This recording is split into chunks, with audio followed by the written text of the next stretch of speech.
काई एक बेकार इंसान था जो दुनिया की सबसे बड़ी खजाना खोजी टीम का नेता बन गया। हालांकि वो बस अपने जन्मस्थान के शांत गांव में एक शांत जीवन जीना चाहता था। खजाना खोजी बनना उसकी योजना नहीं थी, यह उसके बचपन के दोस्तों का सपना था जो प्रसिद्ध नायक बनना चाहते थे। जब वे छोटे थे सभी ने कसम खाई थी कि वे प्रसिद्ध खजाना खोजी बनेंगे और दुनिया की यात्रा करेंगे, और अपने फोमो के कारण काई उन्हें मना नहीं कर सका, भले ही वह चाहता था। तब से कई साल बीत चुके हैं और अब फ्री एक युवा आदमी है। जब वो बारिश के दिन शहर में चल रहा होता है तो वो एक पब के सामने लंबी कतार देखता है। वो जानता है कि यह कतार उन सभी खजाना खोजियों के लिए है जो फर्स्ट स्टेप्स नामक सबसे बड़े कबीले में शामिल होना चाहते हैं, जो कई पार्टियों का संग्रह है जो एक दूसरे की मदद करते हैं। फ्री कतार में शामिल होता है ये सोचते हुए कि हर किसी को सफल होने के लिए एक पार्टी की जरूरत होती है। हर खजाना खोजी अपनी पार्टी के साथ मजबूत होने के बारे में सोचता है, लेकिन वह ऐसा नहीं कर सका।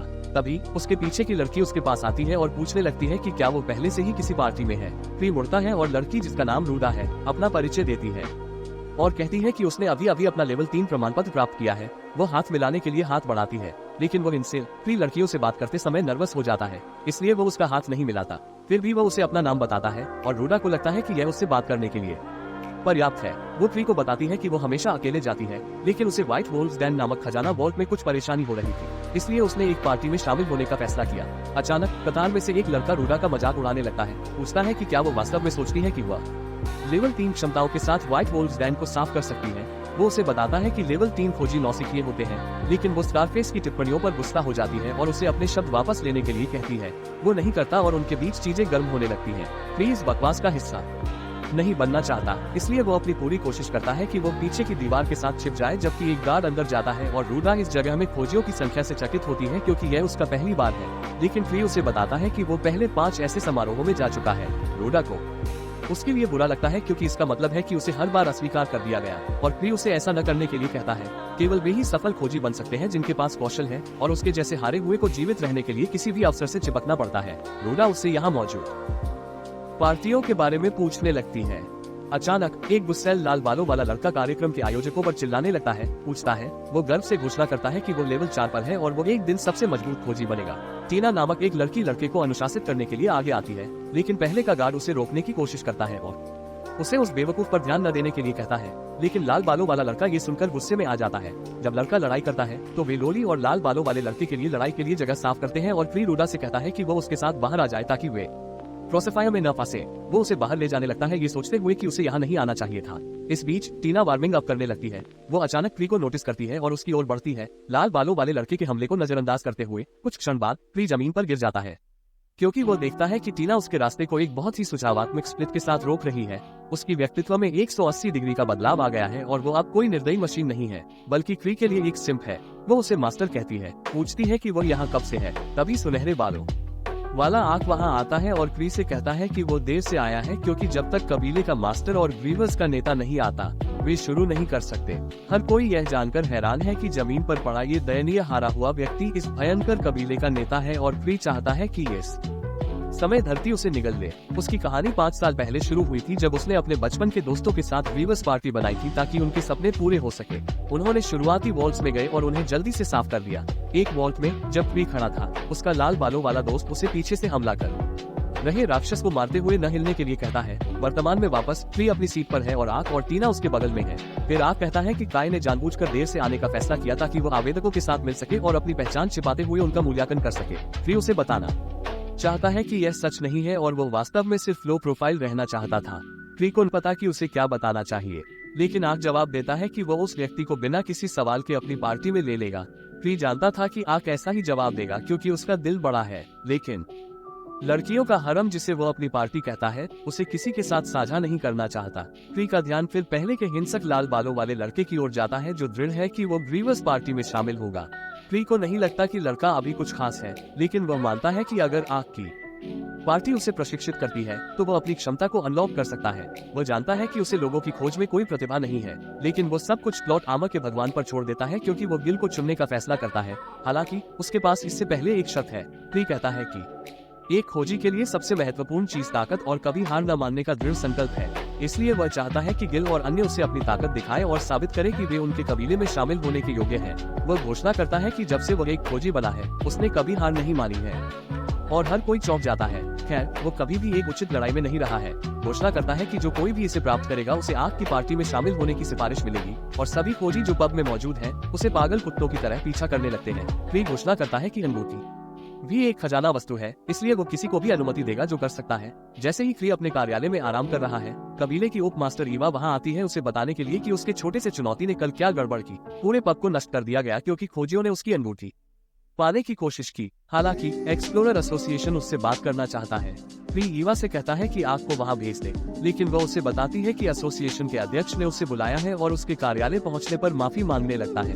अगर घर की इस माफी से संतुष्ट नहीं है तो वह अपनी सचिव को क्री को देने के लिए भेजता है और उससे कहता है कि वो एक को अपने दुर्व्यवहार के रूप में चुने। तो वह एक आसान मिशन खोजने के लिए किताब को स्किम करने लगता है और फिर उसे आग पर डाल देता है।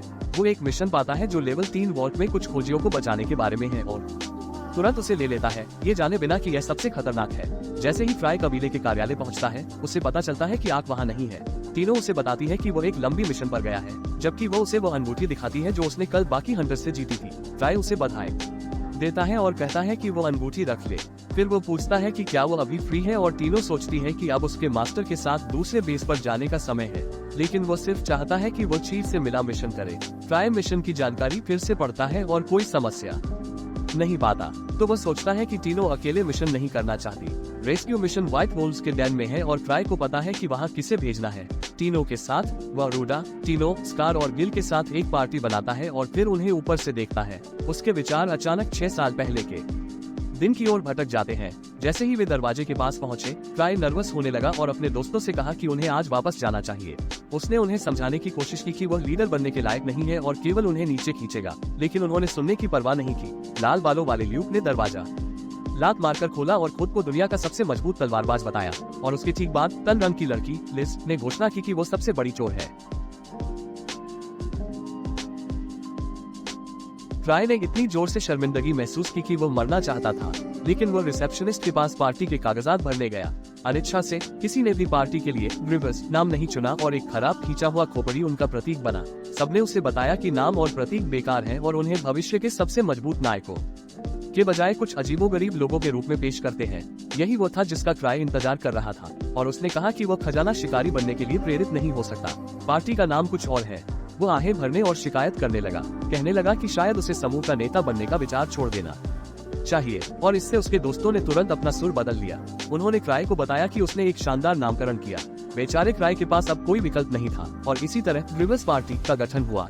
वर्तमान में वापस क्राई 3 खजाना शिकारी के सामने खड़ा है जो अभी भी इस तथ्य को समझने की कोशिश कर रहे हैं कि वो ग्रिवर्स का नेता है। वे पूछते हैं कि क्या वो वास्तव में लेवल 8 शिकारी है जिसे थाउजेंड ट्रिक्स कहा जाता है, और टिनो क्राई के पीछे छिपना बंद कर देती है क्योंकि वो कहती है कि यह स्पष्ट रूप से सच है। वो सबको कहती है कि अगर उन्होंने उसकी महानता को समझ लिया है तो उसके मालिक के सामने झुक जाए। क्राई उससे कहता है कि वो एम को डराना बंद करे। शिकारी संघ सफल खजाना शिकारी को उनके बारे में डेटा और अफवाहों के आधार पर एक उपनाम देता है और इसे एक बड़ा सम्मान माना जाता है। रेडहेड गिल को विश्वास नहीं होता कि क्राई असली है क्योंकि वो बहुत कमजोर दिखता है। टिनो उसे कहती है कि वो अपने ब्लैक होल में एक कैक्टस डाल दे और क्राई उससे कहता है कि वो रुक जाए। वो कहती है कि वो उन लोगों के साथ टीम नहीं बना सकती जो केवल बातें करते हैं और किसी काम के नहीं है। क्राई सोचता है कि यह उसे पूरी तरह से वर्णित करता है, लेकिन वो नकारात्मक चीजों पर ध्यान देना बंद करने का फैसला करता है। कोई रास्ता न देखकर क्राई कहता है कि वो गिल को टीम से हटा रहा है और फिर गिल और रूडा से पूछता है कि क्या वे मिशन में शामिल होंगे।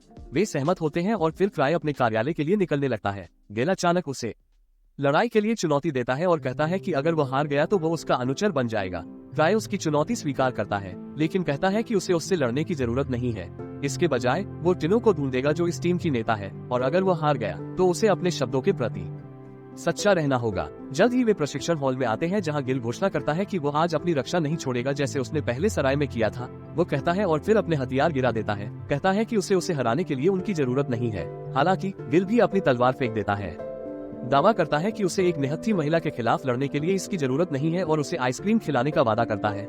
वो मना करता है, लेकिन जब वो जोर देती है और मुंह फुलाती है तो वह मान जाता है। दृढ़ संकल्प से भरी टिनो गिल की ओर झपटती है इससे पहले कि उसे प्रतिक्रिया करने का मौका मिले। वो उसके पहले वार से बच जाता है, लेकिन वो सिर्फ एक शक्तिशाली किक के लिए सेटअप था जो उसे दीवार से टकरा देती है। टिनो को विश्वास है कि उसने जीत हासिल कर ली है, लेकिन गिल उठता है और उस पर हमला करता है। लेकिन फिर वो तुरंत प्रशंसा के लिए क्राई की ओर मुड़ती है और कहती है कि वो उसकी वजह से इतनी मजबूत बन गई। जब वो कुछ प्रोत्साहन भरे शब्दों के लिए उसके पास जाती है, गिल फर्श पर लेटा होता है, यह विश्वास नहीं कर पाता कि वो हार गया। वो याद करता है कि वो हमेशा सबसे मजबूत था। वो खजाना शिकारी बन गया और राजधानी में एक पार्टी बनाकर आया और उसके और उसकी टीम के बीच कौशल का अंतर